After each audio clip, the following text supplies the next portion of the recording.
Mob Psycho 100 is a coming-of-age story that employs psychic powers as a metaphor for the strong, uncontrollable emotions during puberty.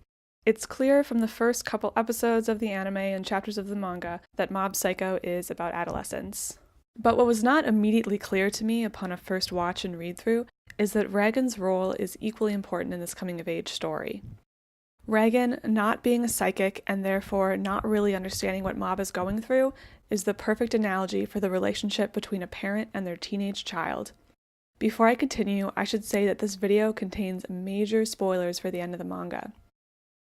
Mob's powers are a direct metaphor for his emotions. He buries his emotions and represses his powers until he can't keep them in anymore and he has an explosion. He can't control the particularly powerful unknown emotion represented by the triple question mark. If you've been a teenager recently or are currently a teenager, this might feel all too familiar. To be consumed by an emotion you can't identify or control. The fact that Mob's experience is more or less typical is verbalized by Reigen in the last chapter when he says that Mob is just a normal kid going through puberty. He has a lot of power, so his emotions destroy the city, but his emotions aren't stronger than any other kids. Mob Psycho draws an interesting comparison between psychic powers and maturity. Most of the espers are children, and the adult espers in Claw are shown to be immature and emotionally stunted. Reigen is not an esper, and he's the only adult main character who seems mature and grounded in reality, which is not a high bar. Reigen pretends that he's a psychic and gives Mob advice about something he knows nothing about. His advice is mostly good, but he makes some missteps. For instance, he tells Mob to never use his powers against other people.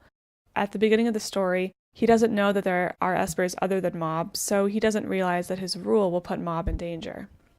Reigen is like any adult pretending to understand what a child is going through and trying to give advice, but the truth is, he doesn't really know what he's talking about. Because he's not a psychic, of course, but also because adults so quickly forget what it's like to be children. Reigen is out of his depth, but he fakes it until he makes it. He doesn't show weakness to Mob or to anyone, and he always has an answer for everything. Mob is in awe of Reigen a lot of the time. It's a kid idolizing his dad. Later in the manga, the Separate Ways arc is Mob's rebellious teenager state. He tells Reigen, "Master might not always be right."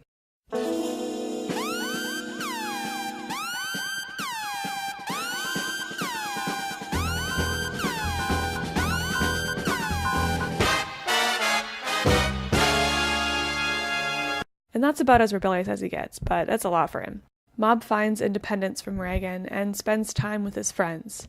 Reigen, on the other hand, can't function without Mob, and this arc ends with Reigen realizing just how much he needs Mob, and also how much Mob has grown up, that he's not a little kid anymore.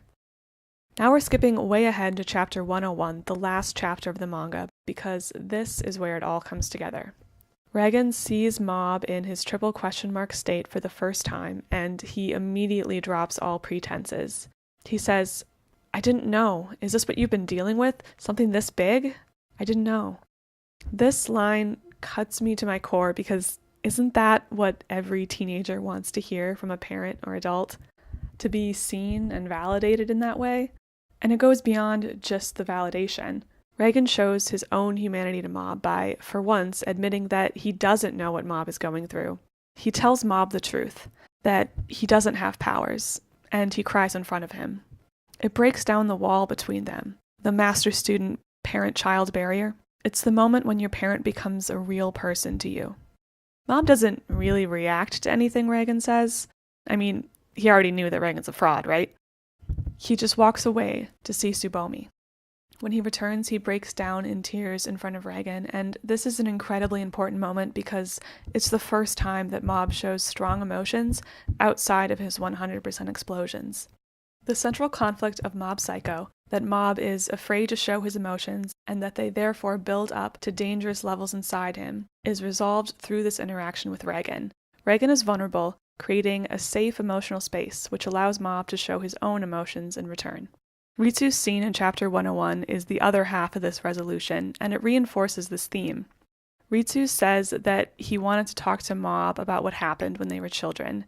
He's determined to finally have an open conversation about it, and to have a more open relationship in general. This whole climax is about emotional openness and vulnerability. One did that. Toxic masculinity? I don't know her. I can't wait to see this animated in a year or two.